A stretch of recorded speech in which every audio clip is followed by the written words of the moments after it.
Hello everyone, hope you all are doing good. Welcome to my channel Physics Class by KRD ma'am. So ee roju class lo meer already board మీద చూస్తున్నారు current electricity లో one of the most and highest weightage ఉన్న topic ఏదైనా ఉంది అంటే అది Kirchhoff's laws. So ఈ Kirchhoff's laws గురించి వాళ్ళు డిస్కస్ చేద్దాము. So welcome to my channel Physics Class by KRD ma'am. This is Ramadevi. Let's start our today's class. Class start చేయడానికి ముందు యాక్చువల్గా నేను ఇంతవరకు నాకు వచ్చే ఛానల్ రివ్యూస్ని బట్టి లేదా వ్యూస్ని బట్టి నేనేమనుకున్నానంటే చాలామంది ఫాలో అవ్వట్లేదేమో అని అనుకున్నాను. బట్ నాకు వచ్చే కామెంట్స్లో నాకు అర్థమైంది ఏంటి అంటే చాలామంది నా ఛానల్ నుంచి నేను చేసే వీడియో క్లాసెస్ మీద డిపెండ్ అయ్యి ఎగ్జామినేషన్స్కి ప్రిపేర్ అవుతున్నారు. So that is very glad to know about it. And నేను వాళ్ళందరికీ 100% సపోర్ట్ చేస్తాను. సో ఎవరైతే లాంగ్ టర్మ్ ఎస్పెషల్లీ నీట్ కానీ మెయిన్స్ కానీ లాంగ్ టర్మ్లో ప్రిపేర్ అవుతున్నారో వాళ్ళకి ఇప్పుడు నేను చెప్పే క్లాసెస్ అన్నీ కూడా చాలా హెల్ప్ అవుతాయి. ఎవరైతే రెగ్యులర్ క్లాసెస్ అటెండ్ అవుతున్నారో వాళ్ళు ఎలాగూ థియరీ క్లాసెస్ అనేవి వాళ్ళ కాలేజెస్లో నేర్చుకుని ఉంటారు. కాబట్టి నేనేం చేస్తానంటే బాగా డెప్త్ డీటెయిల్డ్ అనాలిసిస్ కాకుండా కొంచెం షార్ట్ కట్ మెథడ్స్ ఏమైనా ఉన్నాయా అవి ఎక్కువగా కాన్సన్ట్రేట్ చేద్దాము. అలాగే ప్రాబ్లమ్ సాల్వింగ్ టెక్నిక్స్ ఏవైతే ఉన్నాయో వాటి మీద కూడా ఎక్కువ కాన్సన్ట్రేట్ చేస్తాను. ఇవాళ కాన్సెప్ట్ అదే. సో ఈరోజు కాన్సెప్ట్లో కిర్చాఫ్స్ లాస్ గురించి ఒకసారి కాన్సన్ట్రేట్ చేద్దాం. కిర్చాఫ్స్ లాస్లో బేసికల్గా 2 లాస్ ఉంటాయి. ఒకటి Kirchhoff's current law and Kirchhoff's voltage law. Kirchhoff's laws బేసికల్గా ఎందుకు చదవాలి అంటే ఎలాంటి కాంప్లికేటెడ్ సర్క్యూట్ అయినా కూడా చాలా ఈజీగా సాల్వ్ చేయడానికి సింపుల్ మెథడ్ అనేది కిర్చాఫ్ మనకి ఇచ్చారు. సో కిర్చాఫ్స్ లాస్ నేర్చుకోవడం వల్ల అడ్వాంటేజ్ ఏంటంటే చాలా కాంప్లికేటెడ్ సర్క్యూట్స్ని కూడా మనం చాలా ఈజీగా అనాలిసిస్ చేయొచ్చు. అండ్ మోర్ ఓవర్ కిర్చాఫ్స్ లాస్లో ఉన్న ఇంకొక అడ్వాంటేజ్ ఏంటి అంటే మనము ఒక పద్ధతిలో ఒక రూల్ వేసుకుని ఒక విధానంలో ప్రాబ్లం చేసుకుంటూ వెళ్తే ప్లస్ మైనస్లు మనం ఆలోచించకుండానే ఆటోమేటిక్గా వాటంతట అవే అడ్జస్ట్ అయిపోతాయి. ఫైనల్ ఆన్సర్ ఎప్పుడు కరెక్ట్గానే వస్తుంది. సో అదే biggest advantage in Kirchhoff's laws. So let's start Kirchhoff's laws. Kirchhoff's లాస్లో ఫస్ట్ లా వచ్చేసి KCL, కిర్చాఫ్స్ కరెంట్ లా అంటారు. దీనినే జంక్షన్ లా అని కూడా అంటారు. అంటే ఒక సర్క్యూట్లో ఎక్కడైతే మనకి జంక్షన్ వస్తుందో ఆ జంక్షన్ దగ్గర మనం ఈ లా అప్లై చేస్తాం. KVL అనేది కిర్చాఫ్స్ వోల్టేజ్ లా. సో కిర్చాఫ్స్ వోల్టేజ్ లానే లూప్ లా అని కూడా అంటారు. Kirchhoff's voltage law is also called as loop law. So junction law loop law apply చేసుకుంటూ ఈ 2 లాస్ సహాయంతోనే మనం మొత్తం సర్క్యూట్ని అనాలిసిస్ చేసేస్తాం. ఫస్ట్ ఆఫ్ ఆల్ జంక్షన్ లా చూద్దాం. జంక్షన్ లా ఏం చెప్తుంది? It talks about junction. ఏదైనా సర్క్యూట్లో ఒక జంక్షన్ వచ్చినప్పుడు ఆ జంక్షన్ దగ్గర the algebraic some of all the currents, algebraic some of all the currents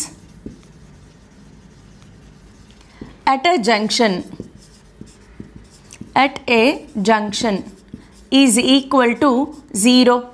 ఒక జంక్షన్ దగ్గర ఆల్జీబ్రిక్ సమ్ అనేది ఇక్కడ మోస్ట్ ఇంపార్టెంట్. ఆల్జీబ్రిక్ సమ్ అంటే ఏంటి? అడిషన్ చేసేటప్పుడు మనము పాజిటివ్ వాల్యూస్ నెగిటివ్ వాల్యూస్ రెండింటిని కన్సిడర్ చేయాలి. సో దీనినే ఇంకొకలా ఎలా చెప్పుకోవచ్చు అంటే the current entering at a junction positive తీసుకుంటే current leaving the junction negative తీసుకోవాలి. దీని రివర్స్ తీసుకున్నా కూడా ఎలాంటి ప్రాబ్లం రాదు, అంతా సెట్ అయిపోతుంది. సో ఇప్పుడు మనం ఒక ఎగ్జాంపుల్ తీసుకుంటే ఒక జంక్షన్ ఉంది. ఈ జంక్షన్ ఇలా కరెంట్స్ వెళ్తున్నాయి అనుకుందాం. I కరెంట్ వచ్చింది, I1 I2గా ఇది డివైడ్ అయిపోయింది అనుకుందాం ఒక సర్క్యూట్లో. సో ఇక్కడ ఇది మన జంక్షన్. ఈ జంక్షన్ వైపు వచ్చే కరెంట్ ఏంటి అంటే I. జంక్షన్ నుంచి దూరంగా వెళ్ళిపోయే కరెంట్స్ ఏంటి అంటే I1 I2. So I can write I positive తీసుకుంటే I1 I2 నెగిటివ్ తీసుకోవాలి ఈజ్ ఈక్వల్ టు 0. లేదు I is equal to I1 plus I2గా కూడా రాసుకోవచ్చు.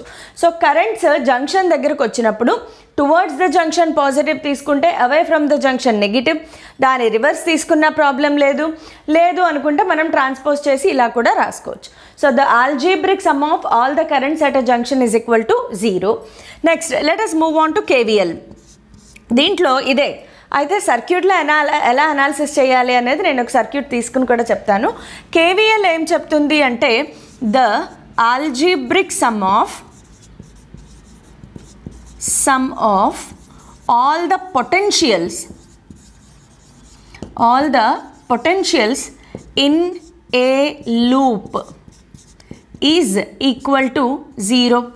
సో ఇది కరెంట్ గురించి మాట్లాడుతుంది, ఇది పొటెన్షియల్ గురించి మాట్లాడుతుంది. ఒక లూప్లో ఉన్న అన్ని potentials equal to 0. So the algebraic sum అంటే summation of the potential difference must be equal to 0. ఇందులో అక్రాస్ రెసిస్టెన్స్ పొటెన్షియల్ ఎలా క్యాలిక్యులేట్ చేస్తాము అంటే రెసిస్టర్ అనేది ఇలా ఉంటుంది మనకి, ఆర్ రెసిస్టెన్స్. దీనిలో నుంచి ఐ అమౌంట్ ఆఫ్ కరెంట్ వెళ్తోంది అనుకుంటే potential formula V is equal to IR use చేయాలి. గుర్తుపెట్టుకోండి, రెసిస్టెన్స్ దగ్గర దీనిని అప్లై చేయాలి అంటే అక్రాస్ రెసిస్టెన్స్ పొటెన్షియల్ ఎలా క్యాలిక్యులేట్ చేయాలి, V is equal to IR. అయితే దీనికి కొన్ని రూల్స్ ఉన్నాయి, అవి మీరు నేర్చుకుంటే, ఇప్పుడు నేను చెప్పే రూల్స్ కనుక నేర్చుకుంటే, మైండ్లో పెట్టుకుంటే కిర్చాఫ్స్లో ఎలాంటి ప్రాబ్లం అయినా సాల్వ్ చేసేయగలరు. రూల్ నెంబర్ 1 చూడండి. ఇన్ కేస్ ఆఫ్ సెల్స్, ఒకసారి సెల్స్ గురించి ఆలోచిద్దాం. మనం సర్క్యూట్లో వెళ్ళేటప్పుడు సర్క్యూట్లో ఎస్పెషల్లీ కరెంట్ ఎలక్ట్రిసిటీలో మనకి ఉండేవి సెల్స్ అండ్ రెసిస్టర్స్ మాత్రమే. కానీ సేమ్ కిర్చాఫ్స్ లాస్ అప్లై చేసేటప్పుడు కెపాసిటర్ ఉన్నా కూడా అప్లై చేయొచ్చు, ఒక ఇండక్టర్ ఉన్నా కూడా అప్లై చేయొచ్చు. ఫస్ట్ రెసిస్టర్స్ సెల్స్ గురించి చూద్దాం. మనకి ఉన్న సర్క్యూట్లో సెల్ ఉంది. సో సెల్ని ఎలా అనాలిసిస్ చేయాలి? ఫస్ట్ ఆఫ్ ఆల్ మీరు చేయాల్సింది మోస్ట్ ఇంపార్టెంట్ పాయింట్ ఏంటి అంటే choose a path. Point number 1, the most important point, choose a పాత్ని సెలెక్ట్ చేసుకోవాలి. ఫర్ ఎగ్జాంపుల్ నాకు కరెంట్ అనేది ఇలా ఉంది, ఒక సెల్ ఇలా ఉంది అంటే కరెంట్ ఆబ్వియస్గా సెల్ పాజిటివ్ నుంచి బయటకు వచ్చి నెగిటివ్ లోపలికి కరెంట్ వస్తుంది. సో సెల్ లోపల ఇలా ఉంది. ఇప్పుడు నేనేం చేయాలి? ఇది సర్క్యూట్లో ఒక చిన్న పార్ట్ మాత్రమే. దీనికి నేను పాత్ సెలెక్ట్ చేసుకోవాలి. ఫస్ట్ నేను ఎప్పుడు కూడా పాత్ క్లాక్ వైజ్ డైరెక్షన్లో సెలెక్ట్ చేసుకుంటాను. యాంటీ క్లాక్ వైజ్ సెలెక్ట్ చేసుకోవచ్చా? ఎస్, చేసుకోవచ్చు. అయితే ఒక ప్రాబ్లం మనం స్టార్ట్ చేసాము అంటే ఒకసారి పాత్ క్లాక్ వైజ్ వేసుకుంటే ఆ ప్రాబ్లం చివరి వరకు పాత్ క్లాక్ వైజే వేసుకోవాలి. లేదు, వేరొక ప్రాబ్లం స్టార్ట్ చేసాం, ఆ ప్రాబ్లంలో మళ్ళీ మనం యాంటీ క్లాక్ వైజ్ పాత్ వేసుకోవచ్చు, ప్రాబ్లం ఏం లేదు. సో నా అలవాటు ఏంటంటే నేను ఎప్పుడు క్లాక్ వైజ్ పాత్ వేసుకుంటాను. ప్రాబ్లం మొదలు పెడితే చివరి వరకు కూడా మన మూడ్ మారకూడదు, అదే ఆలోచనలో ఉండాలి, పాత్ అలాగే కంటిన్యూ చేయాలి. సో నేను చూస్ చేసుకునే path, let us use another colour. నేను చూస్ చేసుకునే పాత్ ఏంటి అంటే క్లాక్ వైజ్ డైరెక్షన్. సో ఇదేంటి? ఇది నా పాత్. సో ఇప్పుడు సెల్లో ఏంటి అంటే ఇఫ్ యువర్ పాత్, సెల్లో కరెంట్తో పని లేదు, if your path is from positive to negative, మన పాత్ పాజిటివ్ టు నెగిటివ్ వస్తే -V రాసుకోవాలి. ఎందుకంటే మనం నెగిటివ్లో ల్యాండ్ అవుతున్నాము, పొటెన్షియల్ డిక్రీజ్ అయ్యింది. సో పాజిటివ్ టు నెగిటివ్లో ల్యాండ్ అయ్యాము, మైనస్ సింబల్ లేదు. మీకు ఇంకా కాన్సెప్ట్ గుర్తుంటుంది అంటే హయ్యర్ పొటెన్షియల్ నుంచి లోవర్ పొటెన్షియల్ వైపు వెళ్తున్నాం కాబట్టి పొటెన్షియల్ డిక్రీజ్, నెగిటివ్ సింబల్. లేదు, నువ్వు ఎక్కడ ల్యాండ్ అయ్యావు? నెగిటివ్లో ల్యాండ్ అయ్యావు, మైనస్ సింబల్. అలాగే నాకు ఒక సెల్ ఇలా ఉంది, నా పాత్ అదే డైరెక్షన్లో కన్సిడర్ చేశాను, ఇది నా పాత్. సో ఇప్పుడు పొటెన్షియల్ మన పాత్ ఎలా వెళ్తోంది? Negative to positive. ల్యాండింగ్ ఎక్కడ ల్యాండ్ అవుతున్నారు? పాజిటివ్లో ల్యాండ్ అవుతున్నారు, లేదా పొటెన్షియల్ ఇంక్రీజ్ అవుతోంది. సో +V రాసుకోవాలి. ఇది ఇన్ కేస్ ఆఫ్ సెల్స్. అదే ఇన్ కేస్ ఆఫ్ రెసిస్టర్స్ చూద్దాం. In case of resistors,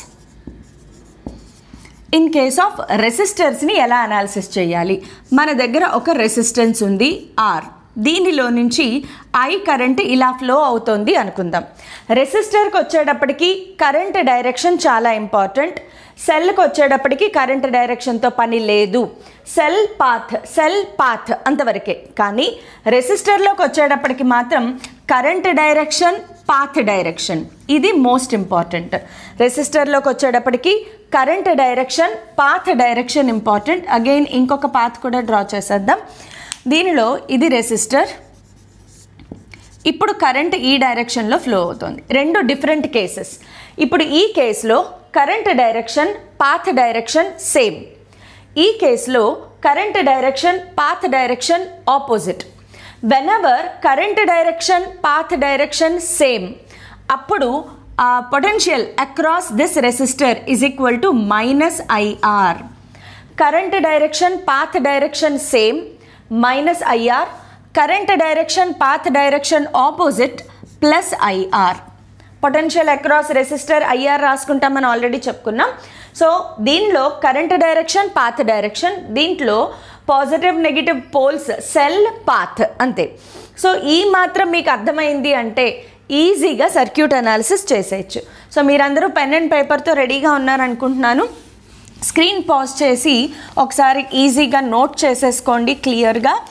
and then will move on to example problems. Kirchhoff's law theory ఎక్కువగా ఉండదు, బట్ ప్రాబ్లమ్స్ చేసే కొద్దీ ఎన్ని నెంబర్ ఆఫ్ ప్రాబ్లమ్స్ మీరు ప్రాక్టీస్ చేస్తే కిర్చాఫ్స్ లాలో మీకు అంత ఈజీగా ఉంటుంది.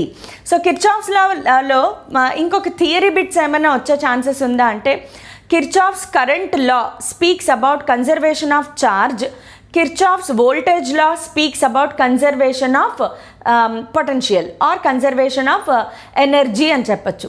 So Kirchhoff's first law speaks about conservation of charge, Kirchhoff's second law speaks about conservation of energy. ఇప్పుడు నేను ఒక చిన్న సర్క్యూట్ తీసుకుని అనాలిసిస్ చేద్దాం. మనం ఫస్ట్ సింపుల్ సర్క్యూట్తో డ్రా చేద్దాం. సో నా దగ్గర ఒక సెల్ ఉంది, ఆ సెల్కి ఒక రెసిస్టర్ కనెక్ట్ చేసాము. సెల్ పాజిటివ్ పోల్ నుంచే కదా కరెంట్ ఎప్పుడు it flows from higher potential to lower potential. ఇదొక సింపుల్ సర్క్యూట్, ఒకటే సెల్, ఒకటే రెసిస్టెన్స్ ఉంది. అంటే దీంట్లో జంక్షన్స్ ఏమీ లేవు. చూసారా, కరెంట్ పాత్ మారట్లేదు, ఒకటే డైరెక్షన్లో కరెంట్ వెళ్ళిపోతుంది. అంటే కరెంట్ డివైడ్ అవ్వడానికి వేరే పాత్ ఏమీ లేదు. So there are no junctions in this circuit. So జంక్షన్లో అప్లై చేయాల్సిన అవసరం లేదు, డైరెక్ట్గా సెకండ్లో అప్లై చేసేస్తాం. ఇప్పుడు ఇది ఒక లూపా కాదా? ఎస్. ఏబిసిడి అని పేరు పెట్టుకుంటే ఏబిసిడిఏ అనేది ఒక కంప్లీట్ లూప్. సో నేను ఫస్ట్ చేయాల్సిన స్టెప్ ఏంటి? Choose a path. Step number 1, choose a path. So నా పాత్ నేను ఎప్పుడూ కూడా క్లాక్ వైజ్ డైరెక్షన్లోనే సెలెక్ట్ చేసుకుంటాను. ఇప్పుడు చూడండి నా పాత్ ఎలా ఉంది. సెల్లోంచి వెళ్ళేటప్పుడు నెగిటివ్ టు పాజిటివ్ ల్యాండ్ అవుతున్నాను. దీని పొటెన్షియల్ V అనుకుందాం.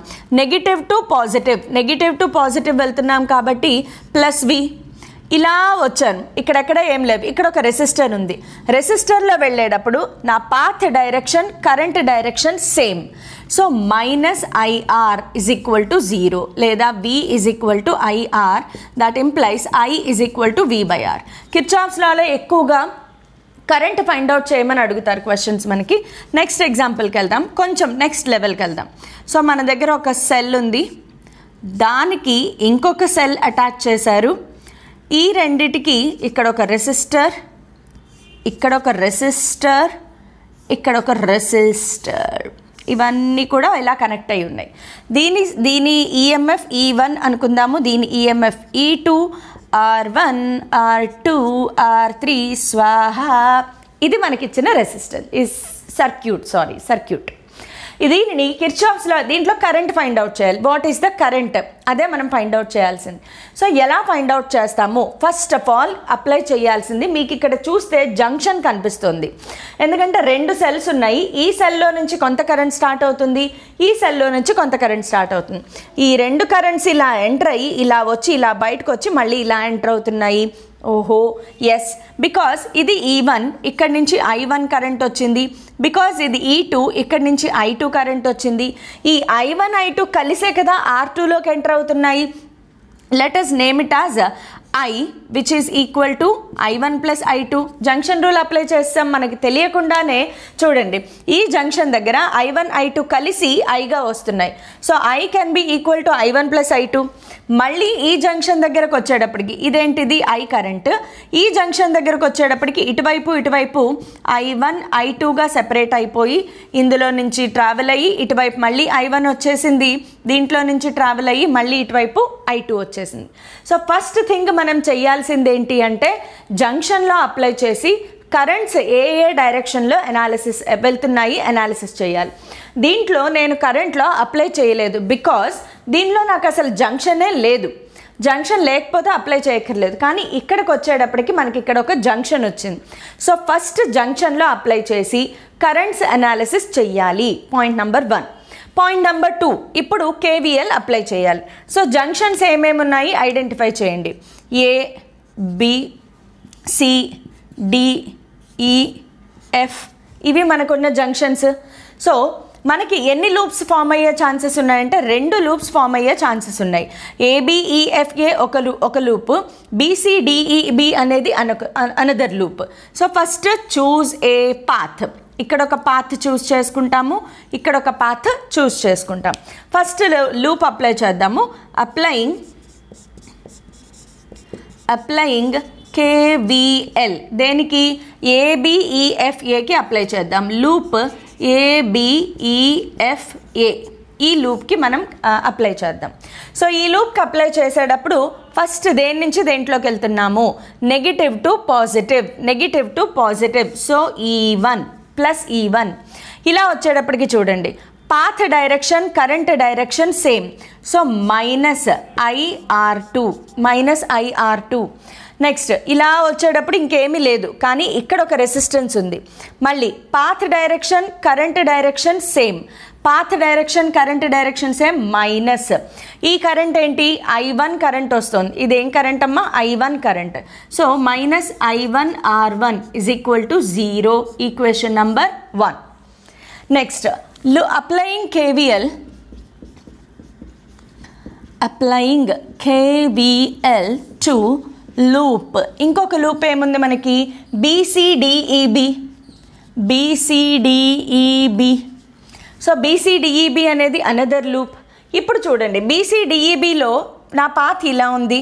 సెల్లో ఎలా వెళ్తున్నాం? Positive to negative -E2. Next ఇలా వచ్చేటప్పుడు path direction current direction opposite. So plus దీంట్లో ఎంత కరెంట్ వెళ్తోంది? I2 కరెంట్ వెళ్తోంది కాబట్టి I2R3. నెక్స్ట్ ఇలా వచ్చాం. ఇప్పుడు ఇక్కడ మళ్ళీ రెసిస్టెన్స్ ఉంది. ఈ రెసిస్టెన్స్ ఆల్రెడీ ఈ లూప్కి వాడేసాం కదా, అక్కర్లేదు. ఏ లూప్కి ఆ లూప్ సెపరేట్. ఈ రెసిస్టెన్స్ ఈ లూప్లోనూ పార్ట్ అవుతుంది, ఈ లూప్లో కూడా పార్ట్ అవుతుంది. కాబట్టి ఇప్పుడు మళ్ళీ R2ని కన్సిడర్ చేయాలి. ఇప్పుడు చూస్తే పాత్ డైరెక్షన్ కరెంట్ డైరెక్షన్ ఆపోజిట్లో ఉన్నాయి. సో ప్లస్ దీంట్లో వెళ్ళే current IR2 = 0.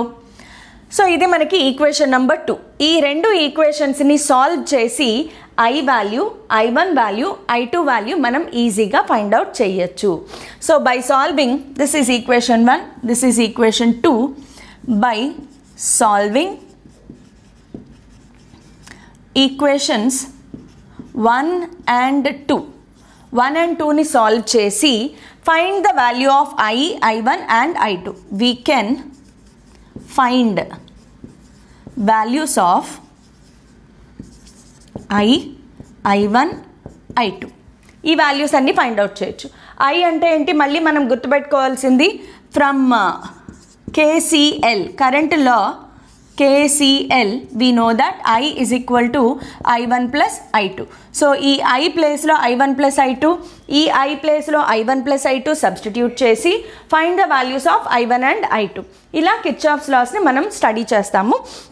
So Kirchhoff's లాస్ని study చేయడానికి నేను నెక్స్ట్ క్లాస్లో మొత్తం కిర్చాఫ్స్ లా మీద ప్రాబ్లమ్స్ డిస్కస్ చేయబోతున్నాను. So stay tuned to my next class will be complete problem solving techniques. రకరకాల ప్రాబ్లమ్స్ని ఎలా సాల్వ్ చేయాలి కిర్చాఫ్స్ లాలో అది డిస్కస్ చేద్దాం. Thank you all.